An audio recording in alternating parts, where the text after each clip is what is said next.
Now, sports from the Western Hearing Clinic Sports Desk. Western Hearing Clinic, the Panhandle's choice for better hearing, helping you hear what matters most. Basketball, and more basketball. Plenty to check on here today on a Monday from the Sports Desk. But first, the State Wrestling Championships were held last Thursday through Saturday. And although maybe the overall number of kids from the Panhandle down just a bit, still plenty of great performances that included some state champions. Scottsbluff topped the region with two guys winning gold. Sophomore Paul Garcia became a two-time champ with a title at 113 pounds, and teammate Devontae Gutierrez picked up gold at 145. Scottsbluff able to finish sixth in the Class B team standings. Other champs from the region, Quentin Chavez of Gering at 106 in Class B. In C1, Casey Benavidez claiming gold from Bridgeport, and Baird's Carson Hunter won a state title for the Tigers there at 195. Another successful state wrestling meet for Western Nebraska.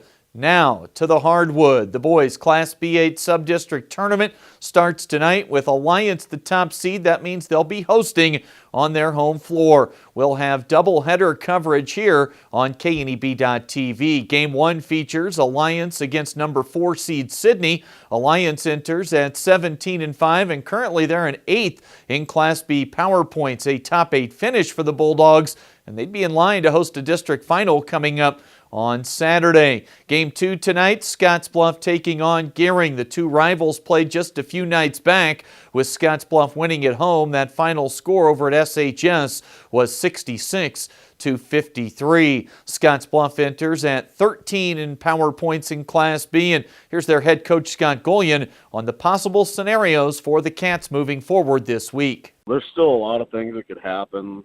I think if we're able to go 2-0, we got a chance to move up to number 11, and then possibly 10, but that's pretty slim. I think we're fairly locked in at 13, maybe 14 if we would lose the first one. I think 1-1 pretty much locks us into the 13 spot at the very least.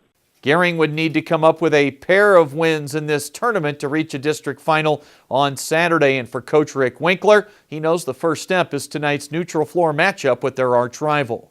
Kind of come out and punch them in the mouth at the beginning, and then from that you got to limit your turnovers, you got to out rebound them, you got to put the ball in the basket. We need to have one of those nights where we go off shooting wise and we move the ball around a little bit more. And we'll have TV coverage for this one and also add radio to the docket, 960 100.3, and as always streaming at KNEB.com. Hear from both head coaches between games, and then this one should tip off at around 7 o'clock. Tomorrow night's championship game will be on both TV and radio starting at 6:15. Tip for the title at 6:30. And plenty of big highs over the weekend for Cougar Athletics. The basketball teams won a combined 4-0 as the women locked up home court advantage for the Region 9 tournament. The men picked up their 20th and 21st wins of the season. Also, the baseball team for WNCC feeling much better after an 0-4 start to the season. In the win column, 3 out of their 4 games were victories against Miles Community College, and then the softball team won 2 over Garden City Community College on Thursday before having 2 more games canceled on Friday. That's the latest today from right here at the Western Hearing Clinic Sports Desk. I'm Chris Cottrell. Ryan's coming back with a check on that community calendar right after this on KNEB.TV.